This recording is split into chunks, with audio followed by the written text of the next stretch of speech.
Falar a respeito do movimento apostólico que nós temos hoje em dia na igreja e a respeito do neopentecostalismo é sempre um tema de bastante atualidade. No entanto, a gente às vezes erra em pensar que esses temas eles surgem nos dias de hoje, ou quanto mais em uma questão de décadas atrás. A questão ela vai muito mais longe do que isso. É possível a gente perceber que Paulo já tinha preocupações quando escreve a sua segunda carta aos Coríntios, que alguns falsos apóstolos já estavam requerendo para si a mesma autoridade dos verdadeiros apóstolos. De maneira que a gente percebe que ainda com os apóstolos em atividade, essa questão de requerer para si a autoridade apostólica já era presente. Então não se trata de novidade. Quando a gente vê o movimento da nova reforma apostólica nos dias de hoje, as suas raízes já estão muito mais anteriores ao seu surgimento agora. Da mesma maneira, o movimento neopentecostal. Há claros registros de que alguns dos hereges da igreja tinham algumas intenções parecidas com o que a gente vê hoje. A gente pode citar Marcião, a gente pode citar Montano, o próprio Mani ou Maniqueu, tinham cada um deles a seu modo tentativas de requerer para si uma autoridade parecida com a dos apóstolos e da mesma maneira dons carismáticos a ponto de clamarem para si mesmo como se fossem a revelação ou o consolador prometido por Jesus. Alguns deles desprezavam a autoridade eclesiástica e julgavam que eles eram a autoridade numa ligação direta com Deus.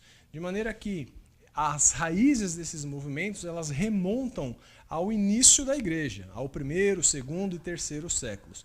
Quando a gente passa a abordar o tema de uma perspectiva mais da época da Reforma Protestante, a gente também vê que esses movimentos, vez por outra, surgiam. Um pouco depois da Reforma, a gente vê em Edward Irving claramente o início já como sendo um precursor do movimento neopentecostal, quando ele, na sua igreja, permitia que os seus membros tivessem experiências de falar em línguas ou de profecias e de curas. A gente vê ali 70 anos antes do início formal do movimento pentecostal, num meio claramente tradicional e histórico, a gente vê já o embrião daquilo que viria a ser o movimento pentecostal. E o desdobramento disso é claramente o que a gente conhece hoje como neopentecostalismo. Os desdobramentos, as variações e as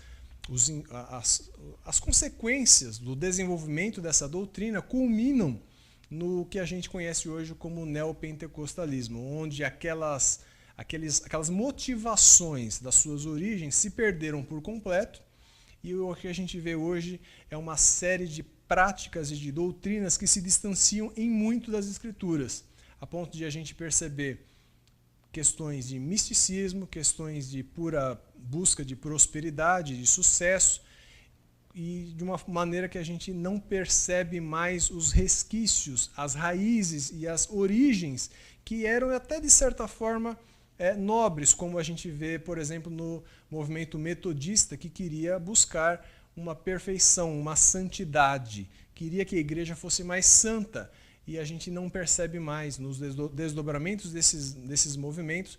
O que a gente vê hoje é uma prática e uma doutrina completamente diferentes das suas origens.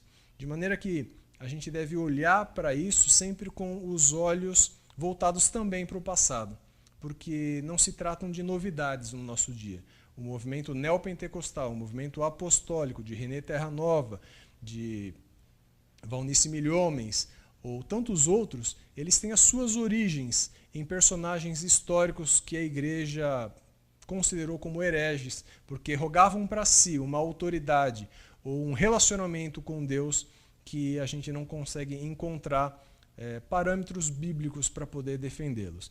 Então, todas as vezes que a gente for falar sobre esses assuntos, a gente deveria ter os olhos também voltados para a nossa história, porque esses movimentos já tinham, vez por outra, já tinham surgido em algum momento da história. Então a gente deve aprender com essas lições da história.